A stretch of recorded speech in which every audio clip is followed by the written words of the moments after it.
Muy bien, como estamos haciendo nuestro estudio del Génesis, vamos a hacer una brevísima introducción al libro. Lo primero que tenemos que saber es que ese libro lo escribió Moisés. Y ustedes saben que Moisés vivió por lo menos 500 años después de Abraham. Y Abraham no fue el primer hombre sobre la tierra, sino que pasaron muchos años entre Adán, el primer hombre, y Abraham. De tal manera que, por supuesto, Moisés no fue testigo ocular de lo que está relatando aquí. Pero ustedes y yo podemos saber una cosa, y es que Moisés fue inspirado por Dios para escribir todo lo que escribió, es decir, podemos nosotros saber que todo lo que está escrito aquí es palabra de Dios.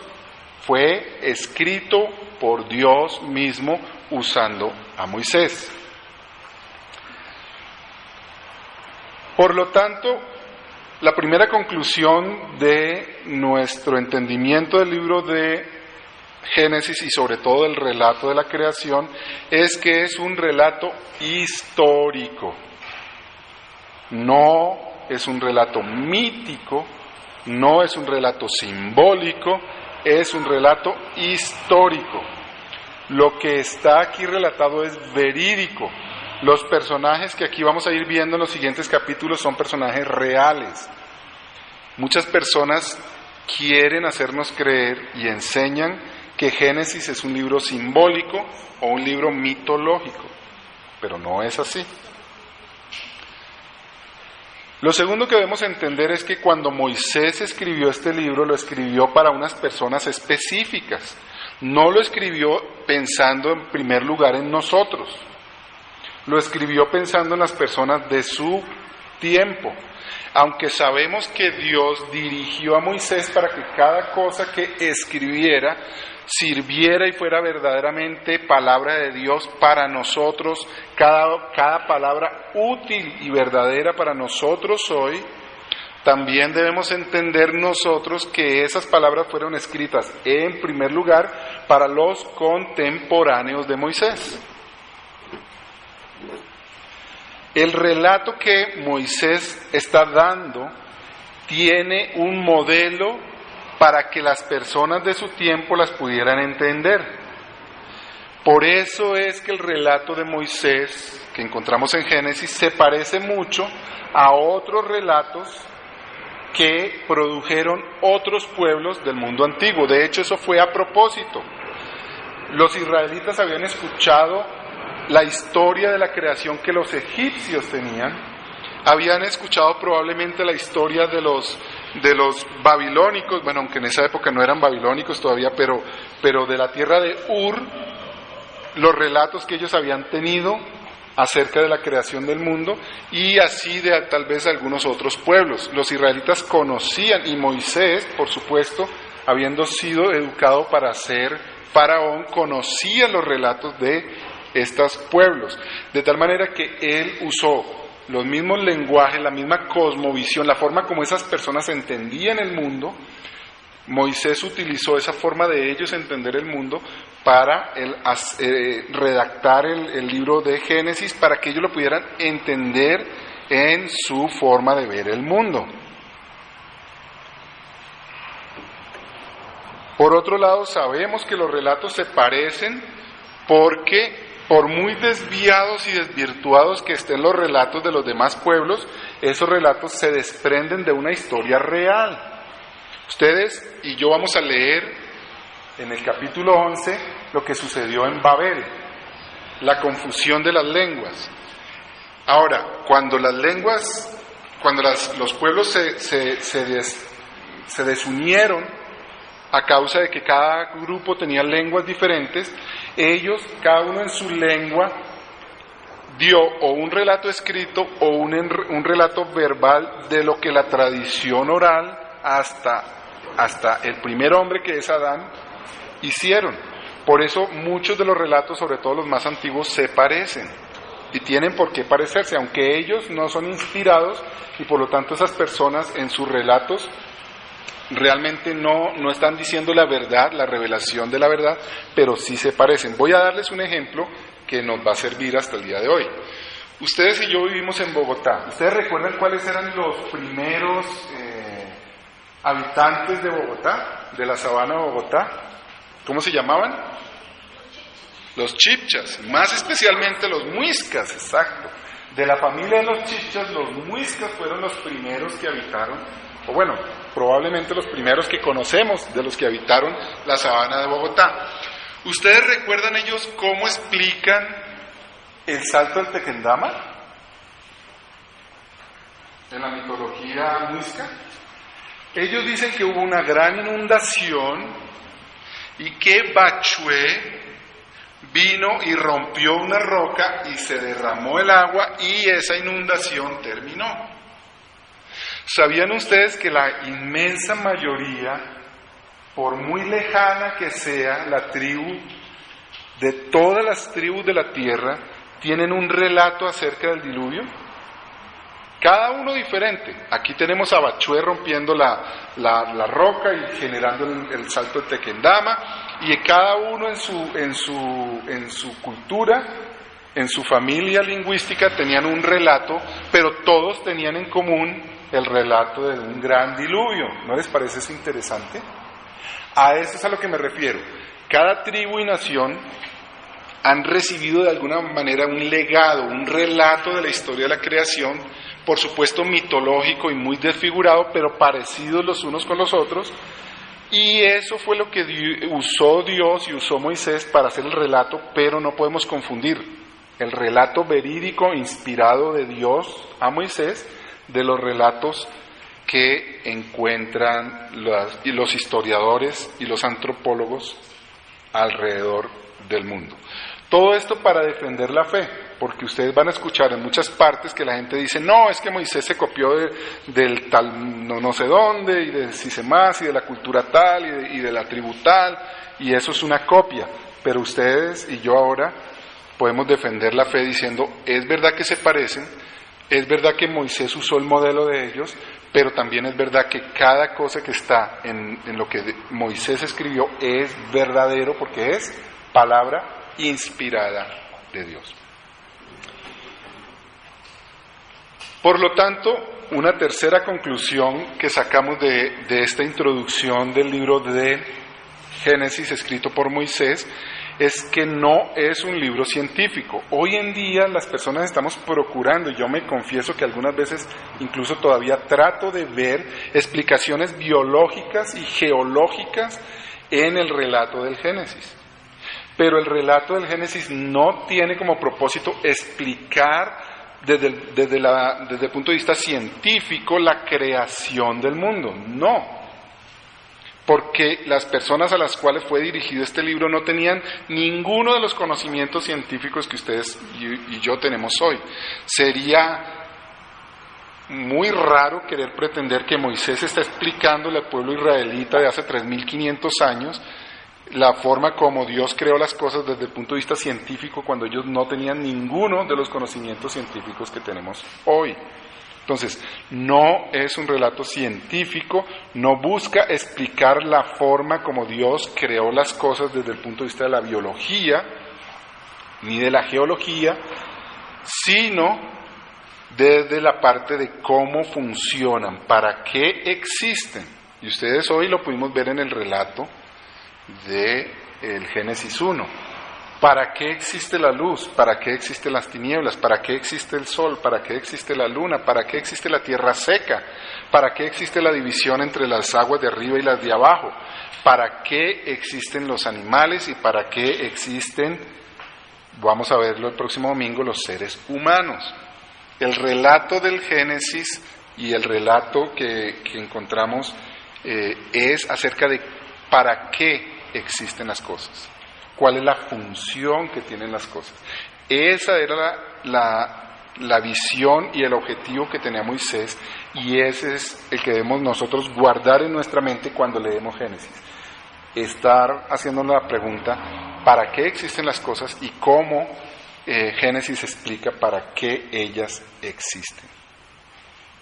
Eso no significa que sea un relato falso o mitológico, una vez más lo digo, sino que el propósito no era científico. Lo que sí, y hoy vamos a empezar a ver, es que Génesis nos habla de los orígenes. La palabra Génesis podemos también traducirla como origen. Y lo que nos relata el libro de Génesis es precisamente el origen de las cosas. El origen de la creación, el origen de la vida, el origen del hombre, el origen del matrimonio, el origen de la sociedad, el origen de la iglesia, el origen del gobierno, el origen del pecado, el origen del egoísmo, el origen de la soberbia, de la traición, de la desobediencia y por tanto el origen de la enfermedad, del dolor, del asesinato y de la muerte. De los desastres naturales como el diluvio, inundaciones, sequías, plagas, terremotos. Génesis habla del origen de esas cosas. También en Génesis encontramos el origen de la salvación, el origen de la obra de salvación de Dios, el origen de la Biblia, el origen de la iglesia, el origen de los sacramentos. El origen de prácticamente todo lo que es importante de entender y conocer para el ser humano se encuentra en Génesis. Génesis es el origen de la teología, de la filosofía y de las ciencias. Génesis es el origen de la ontología, es decir, el estudio del ser y de por qué las cosas existen y para qué existen, cuál es su propósito. El Génesis es el origen de la epistemología, es decir, de cómo el hombre entiende, cómo el hombre conoce, cómo el hombre aprende y por qué y para qué aprende el hombre. Es el origen de la antropología, el estudio de por qué existe el hombre y para qué.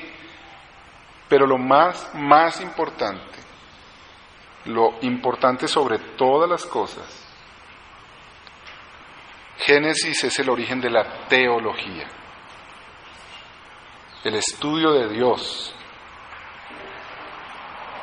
Por eso el título de hoy, de nuestro sermón, es Dios creó. El propósito es que ustedes y yo tengamos el firme entendimiento de que Jesucristo creó todas las cosas, que Jesucristo es el sustentador de todas las cosas, y por lo tanto usted y yo vivimos y cada célula de nuestro cuerpo debe vivir para exaltar y glorificar a Jesucristo. Ese es el propósito de nuestro sermón el día de hoy. Primer punto. Conocer. Por supuesto que entendemos que el relato del Génesis Dios lo dejó para que nosotros conociéramos algo de Dios. Eso implica en primer lugar dos cosas. Un propósito de Dios de revelarse y segundo, criaturas suficientemente inteligentes para entender la revelación de Dios. Hoy no vamos a poder hablar del hombre porque no está incluido en el capítulo de hoy, pero sí tenemos que entender que Dios creó todas las cosas con un propósito y es sumamente importante entender que la revelación de Dios, la Biblia, es el relato de Dios de cómo hizo las cosas, pero que hay una razón de ser y es entender lo que Él hizo para que podamos y debamos adorarle. El propósito de Dios en la revelación, toda, pero empezando por la misma forma como relata la creación, es que ustedes y yo conozcamos que Dios es Dios. Dios es un ser personal. Dios es tres personas. Dios es eterno. No tiene tiempo, no existe en el espacio, al contrario, Dios crea el tiempo y el espacio. Todo eso lo encontramos en los primeros 2 versículos de lo que relatamos hoy. Si ustedes recuerdan, dice que el Espíritu de Dios se movía sobre las aguas. Ahí vemos una distinción entre la voz de Dios y el Espíritu de Dios, 2 personas diferentes por lo menos. Ya sabemos que hay 2 personas en la divinidad. Pero si además de eso leemos otros pasajes de la Biblia, como Juan capítulo 1, Como Colosenses, que acabamos de estudiar, ustedes y yo sabemos que el que habló en Génesis es Cristo. De tal manera que ahí vemos al que dice, hágase la luz, y la luz es Jesucristo. Vemos las tres personas allí. Y la Biblia dice, en el principio, y ahí que empezó, el tiempo. A veces nosotros cometemos el error craso de limitar y poner a Dios bajo el tiempo, como si Dios fuese afectado por el tiempo. Les voy a poner un ejemplo. Cuando una persona dice que Dios vio la fe de una persona y por eso la salvó, estamos haciendo a Dios una persona que es afectada por el tiempo. Él fue al futuro, vio lo que una persona hizo y luego volvió al pasado y lo eligió para salvarla. Eso es un mal entendimiento de Dios. Dios no se desplaza porque Dios no es afectado por el tiempo. Para Dios todo es un eterno presente. En Él todas las cosas existen en el ya y el ahora. ¿Por qué? Porque Él no tiene tiempo. Ni se desplaza en el tiempo para entender o para conocer o para actuar. Pero a veces nosotros cometemos el error de pensar que Él es afectado por el tiempo y que necesita ver qué va a pasar para saber qué establecer o para conocer mejor o para tomar decisiones. Eso es no entender quién es Dios. Pero la Biblia nos relata en el primer versículo quién es Dios. En el principio creó Dios. Es decir, Dios creó el tiempo. Dios estableció un principio de las cosas. Lo mismo el espacio, la materia, la energía. Todas estas cosas que están relatadas aquí fueron creadas por Dios, pero no afectan a Dios. Estamos entendiendo algo aquí que es un poco complejo, pero es la trascendencia de Dios. Cuando la Biblia dice que Dios creó todas las cosas, está diciendo que Él no fue creado por eso, ni es influenciado, ni será jamás influenciado por esas cosas que Él crea. Él es aparte, superior. Es más, Él es el que controla todas las cosas creadas.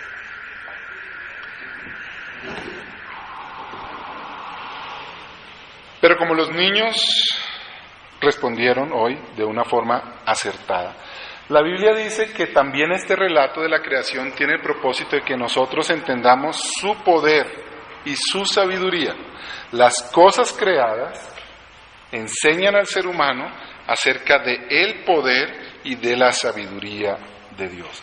Cuando ustedes y yo, por ejemplo, meditamos aquí en el Génesis que acabamos de leer, la expansión, y hablamos de las estrellas, ustedes y yo podemos, más que ninguna otra generación sobre la Tierra, entender lo que eso implica, porque ustedes y yo entendemos la extensión del cosmos. ¿Cuántas estrellas hay en una galaxia? ¿Cuántas galaxias hay? Es infinito, es asombrosamente grande. Sin embargo, la Biblia dice que todo eso lo creó Dios y que lo expande y lo recoge como si fuera una tienda, una carpa. Imagínense el poder de Dios. Entonces, el primer punto es que Dios creó todas las cosas y dejó este relato para que nosotros entendamos quién es Él, y lo que podemos entender es que Él es poderoso y que Él es absolutamente sabio, porque ni aún podemos entender la inmensa mayoría de las cosas cómo funcionan el día de hoy.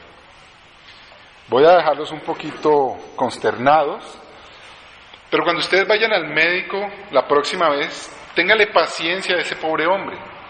La medicina humana, que hasta el día de hoy creemos que es la más avanzada, y seguramente que sí es la más avanzada de toda la historia de la humanidad, esa medicina de hoy no puede explicar ni siquiera el 20% de los procesos que suceden en el cuerpo humano. Ni siquiera entienden el 20% de los procesos que están sucediendo en el cuerpo humano. Por eso cuando usted y yo vamos al médico pensando que Él nos va a salvar, estamos poniendo la esperanza y la fe en algo sumamente limitado y pequeño. Pobrecitos, no veamos a los médicos como dioses que nos van a reparar. y que nos van a salvar de la muerte. Claro, la medicina ha avanzado bastante y usted hágale caso por favor al médico cuando le hable, pero no pretenda más de lo que ese pobre puede dar, porque ellos no entienden la gran mayoría de lo que está sucediendo en su cuerpo. Entonces, saber que Dios es poderoso y saber que Él es absolutamente sabio nos hace tener un entendimiento de Él que es sumamente importante. Pero lo más importante es que sepamos que tiene un propósito. Dios no creó las cosas porque sí. Es más, ningún ser humano crea algo porque sí.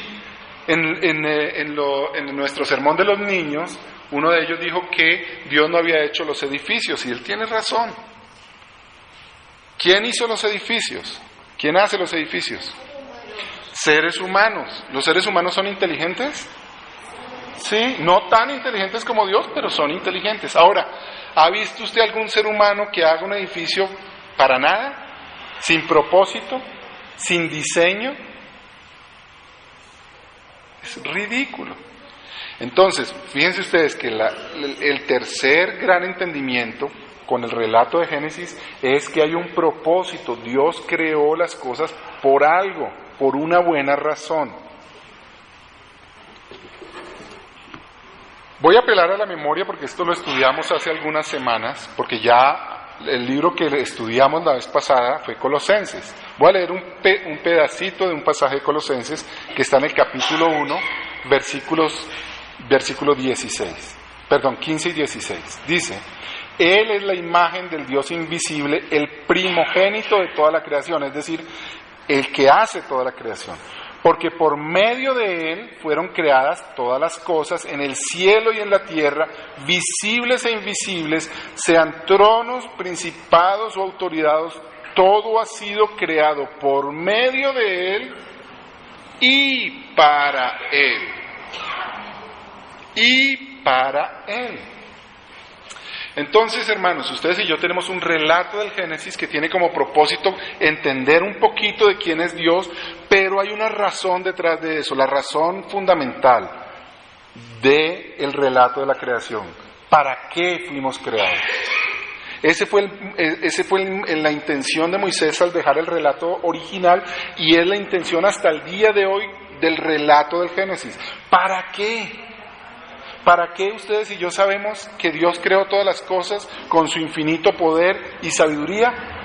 Para que ustedes y yo adoremos a Cristo. Todo fue creado por Él y para Él, para que le adoremos a Él, para que le exaltemos a Él, para que nos asombremos con Él, para que le agradezcamos a Él y para que nos rindamos a vivir para Él. Ese es el propósito para el cual Dios dejó toda esta creación: glorificarle. La historia primigenia de la creación de todos los pueblos antiguos trataban de explicar el origen y el propósito del universo a partir de relatos de divinidades haciendo todas las cosas, para que así el pueblo pudiera adorar y servir a alguien. Un común denominador de todos los relatos de la creación antigua llevaban a una conclusión. ¿Y saben cuál era la conclusión? Que los reyes o faraones o como quieran que se llamaran del pueblo del relato, se desprendiera que ellos eran divinos y por lo tanto el pueblo los siguiera. Volviendo al relato de los chibchas aquí en los chibchas se pensaba que el jeque y el jaque eran divinos, el zipa y el saque, procedían de Dios, eran hijos de Dios, eran hijos del sol. Pero lo mismo pasaba con los egipcios, los faraones que eran hijos del Dios. ¿Con qué propósito? Con el propósito de que el pueblo sirviera a estos dioses. ¿Por qué les digo esto? Porque Moisés, cuando hizo el relato del Génesis, tenía el mismo propósito. El propósito es que el pueblo de Dios, el pueblo de Israel, adorara a Dios y sirviera a Dios. Si ustedes recuerdan luego el siguiente relato de Moisés, que es el Éxodo, las palabras que repite una y otra vez Moisés a Faraón es: deja salir a mi pueblo para que me sirva, dice Dios. Entonces, es el mismo propósito para ustedes y para mí el día de hoy. Dios dejó por escrito estas cosas para que ustedes y yo sepamos que Él es el creador de todo, para que ustedes y yo en este mismo momento y ahora inclinemos nuestros rostros, caigamos de rodillas y digamos: Señor, tú eres el creador del cielo y de la tierra, yo vivo para ti. Yo vivo para servirte a ti, yo vivo para hacer tu voluntad, hágase tu voluntad en mí. Ese es el propósito del Génesis. Otro propósito del Génesis es que ustedes y yo notemos que es un proceso. ¿Notaron eso? Todo este primer relato de Génesis es el relato de un proceso. ¿Dios hubiera podido crear todo ya hecho de una vez? Claro que puede. Pero Él empezó con el cielo y la tierra, pero estaba desordenada y vacía, y luego empieza un proceso regenerador por medio del Espíritu Santo, y empieza a hacer separaciones y divisiones, y a establecer lo que es luz, lo que es oscuridad, a diferenciar las cosas. ¿Eso lo hizo Dios para Él? No. Eso lo hizo Él para usted y para mí, para que entendamos que Dios está en un proceso. Y es un proceso de distinción, para que ustedes y yo entendamos. Muchos de nosotros solo podemos entender las cosas por medio del contraste, de la separación. De hecho, una de las principales maneras en que el hombre entiende las cosas y aprende es por medio de distinción, de opuestos. Y por eso Dios, que tiene un propósito de revelarse a seres inteligentes que Él mismo creó, da un relato de procesos y de opuestos para que lo podamos entender, porque como Él nos creó, Él sabe cómo es que nosotros aprendemos y entendemos las cosas. Entonces hay un propósito y hay un proceso. Y ustedes y yo ahora podemos no solamente entender que Dios está en procesos, sino disfrutar y tener esperanza en el proceso, porque el fin último de este proceso es asombroso y maravilloso. También es para usted consolador. Seguramente hoy usted viene con cargas en su vida, cargas en sus relaciones personales, laborales, en su cuerpo, con su salud. Viene usted cargado con muchas cosas. ¿Sabe qué? Hay un Dios poderoso que está en control de todo, que tiene dominio de todas las cosas y que está haciendo un proceso. Y que el fin último de ese proceso es glorioso y maravilloso. Ese es el propósito del libro para usted y para mí, y fue el propósito de Dios cuando le escribió a los israelitas por medio de Moisés. Entender que había un proceso y que ese proceso, el destino final, es glorioso y maravilloso. ¿Por qué es glorioso y maravilloso? Porque Dios está en control.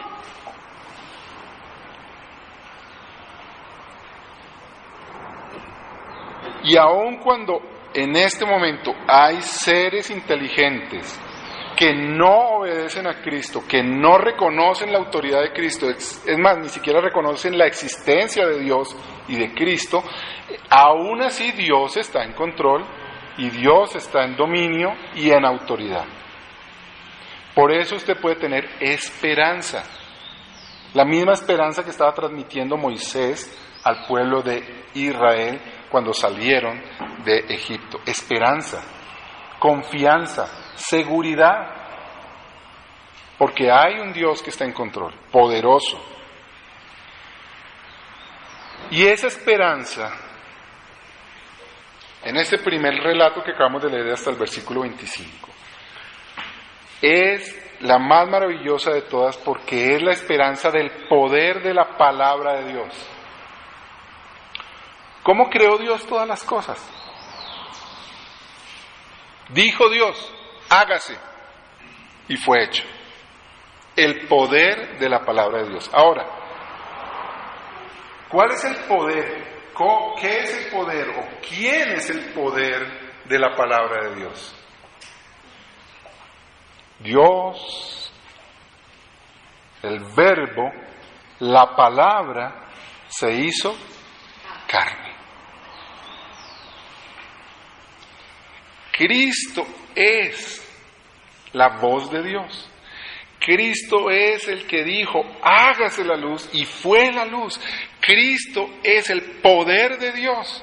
Ese poder de Dios que hizo el cielo y el universo y la tierra y todas las cosas que en ellos hay, es la misma voz que ustedes y yo leímos hoy, y es la misma voz que está siendo predicada a su vida hoy. Por eso Pablo dice que el Evangelio, la palabra de Dios que habla de Cristo y su salvación, tiene poder.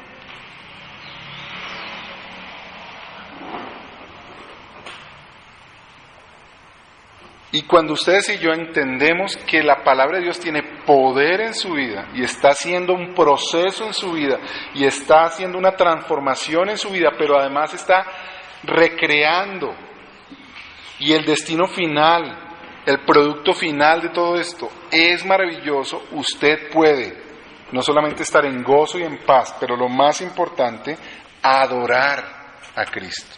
Noten que volvemos al propósito, porque no hay otro propósito. Todo fue creado por Él y para Él. Eso dice Romanos, porque todas las cosas proceden de Él y existen por Él y para Él. A Él sea la gloria por siempre. Amén.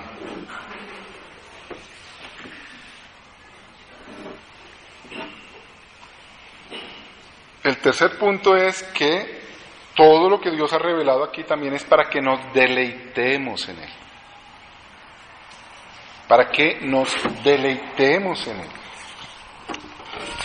Entonces, le conocemos a Él, le glorificamos a Él y nos gozamos en Él, o nos deleitamos en Él.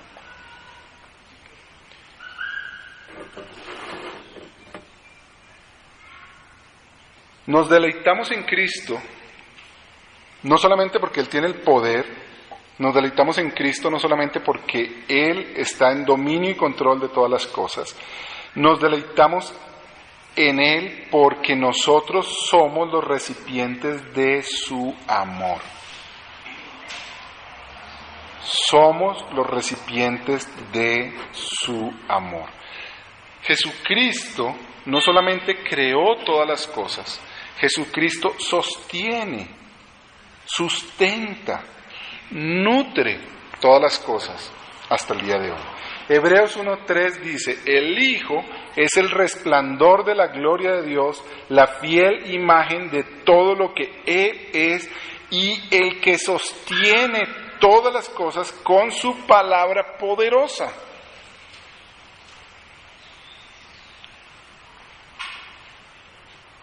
Abatidos y cansados, perdidos, desorientados y a veces sin esperanza. Eso somos en forma vergonzosa muchas veces los creyentes. ¿Y por qué? Porque no venimos a su palabra poderosa. Por eso la Biblia dice que es pan de vida. Por eso dice que es un río de agua viva.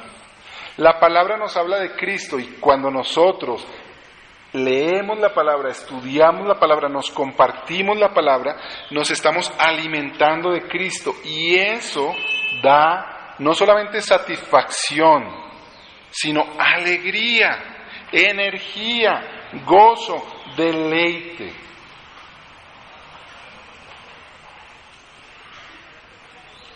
deleite en el Señor. Podemos y debemos deleitarnos en el Señor.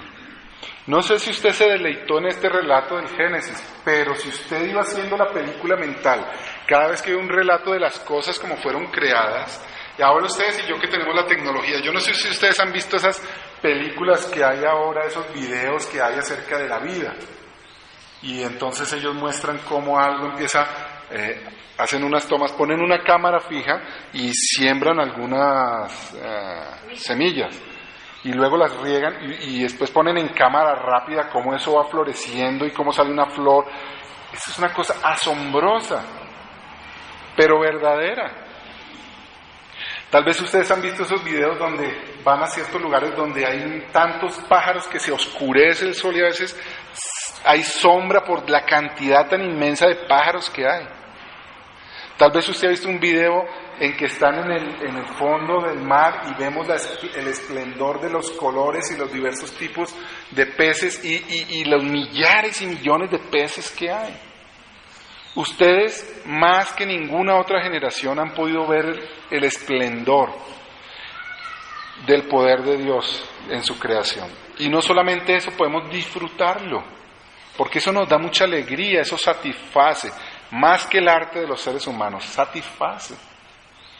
Nosotros no solamente fuimos creados para entender que Dios es Dios y para entender que nosotros somos criaturas de Dios y por lo tanto debemos adorarle, pero al hacerlo encontramos nuestra satisfacción y nuestra plenitud. Hermanos, solo ustedes, los creyentes verdaderos, pueden deleitarse en Dios. Y solo el que se deleita en Dios puede encontrar satisfacción y plenitud ahora y para siempre por los siglos de los siglos. Solo ustedes. Solo ustedes. La gente del mundo no puede ver a Dios, no puede creer en Dios y no puede deleitarse en Dios. Ustedes son los únicos que pueden tener el verdadero deleite en Cristo, el creador de todas las cosas. Por eso, la conclusión final de toda nuestra vida está resumida en 1 Corintios capítulo 10, versículo 31. Ya sea que coman o que beban, o hagan cualquier otra cosa, háganlo todo para la gloria de Dios. Para eso existimos. Y cada vez que comemos nos deleitamos, y cada vez que bebemos nos deleitamos, y cada vez que hacemos cualquier cosa debemos deleitarnos. ¿Por qué? Porque lo estamos haciendo para la gloria de Dios. Y solo usted, que tiene a Cristo, puede hacerlo para Cristo y deleitarse porque lo está haciendo para Cristo. ¿Se deleita usted en su vida para Cristo, mi hermano? ¿Se deleita usted cuando es esposo? Y a veces su esposa le saca algunas canas, no estoy diciendo nada de nadie. Pero usted se puede deleitar en que Cristo diseñó el matrimonio, en que Cristo le dio la esposa que le dio. Tengo dolor de espalda en este mismo momento. ¿Puedo yo deleitarme en el dolor de espalda? ¿Puedo deleitarme en que Dios establece que aunque este cuerpo se va degenerando, hay un cuerpo interior que se va renovando de día en día y que cada vez es más esplendoroso? Sí. Y que yo puedo decirle a las personas, mire, tengo un dolor sumamente fuerte en mi espalda, pero aún así Dios es maravilloso y es bondadoso y es bueno, y puedo predicar un sermón acerca del poder y la bondad de Dios. ¿No es eso deleitarse en Dios? Hay hermanos que han estado padeciendo incluso el luto o están aún con seres queridos frente a la muerte. ¿Cómo podemos deleitarnos en la noticia de que alguien va a morir?